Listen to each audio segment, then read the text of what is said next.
evening, church. It is Wednesday, December the 2nd, 2020, and we are in the first week of the season of Advent. Thanksgiving is over, and I gotta be honest, it left me a little bit wanting this year. I'm pretty sure I don't need to list the reasons why I felt empty, because you probably all have the same list. But then a ray of hope, a moment of blessing, came in the most unexpected way, from a most unexpected source.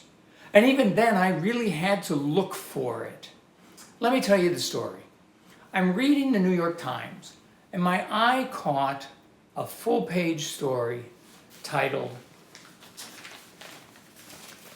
"You Are Thankful? You Told Us Why." And it goes on to say that they invited readers to submit 6 words, just 6 words, about what made them grateful this Thanksgiving. Now, more than 10,000 New York Times readers responded. The editors then edited it down to this one page. Now, normally, I would just go on to the next page, but something, and I know that I'm supposed to say the Holy Spirit made me, but something definitely made me start to read the list of things people were thankful for. Things like, I saved a lot of money on lipstick, no shame in elastic waist pants, good things like hugs from family. I'm thankful to be able to be thankful. And of course, my personal favorite, vaccine is coming, Trump is going. Only 6 words, but packed with flavor. But then about 3 inches from the top of the list, right in here, was this one that read, and I'm not making this up. It says, "I'm thankful for Pastor Bob."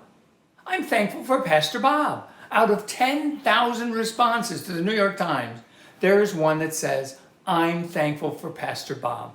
Now, I've got no idea who might have sent that in. I've got no idea whether that Pastor Bob is this Pastor Bob, but let me tell you what, my heart was filled with joy. Even if for just one moment, there was something to be thankful for. But I really had to look for it. I really had to look for it. And maybe that's the point tonight. Maybe that's the point of my message tonight. We are surrounded by darkness, but we're also surrounded by the little things, the small things, the tiny flickers of hope.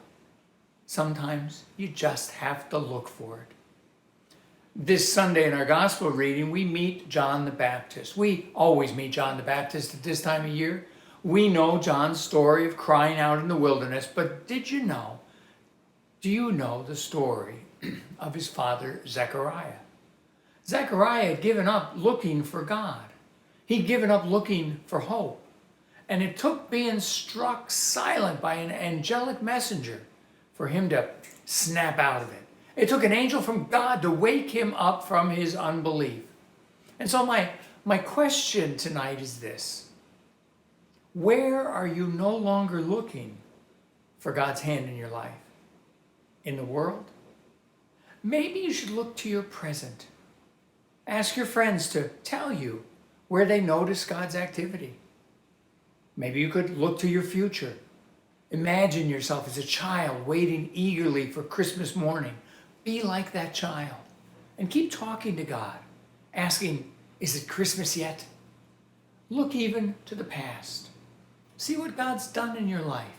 See what God's done in your life in the past, and let that remind you that God's at work in your present and your future. I am reminded of Jeremiah's lament in scriptures where he says this: "Because of the Lord's great love, we are not consumed." I'm going to say that again. Because of the Lord's great love, we are not consumed. Is it crazy to hope in this crazy world? Absolutely. But the signs are all around you if you just take the time to look. Now, to get you started, take a new look with maybe fresh eyes at 1 Peter chapter 3. Take a look at Hebrews chapter 11. And of course, Jeremiah chapter 3. Read the story of Zechariah in the first chapter of the Gospel of Luke. And of course, check out the November 26th edition of the New York Times. Thank you to whoever sent this in, even if it's about another Pastor Bob. And thank you to all of you for being so faithful in these times in which we live. My heart is glad for you. Join us Sunday morning to learn a bit more about John the Baptist as we head into the second Sunday in Advent. Be blessed this week, be thankful, and thank-filled. We'll see you all Sunday morning.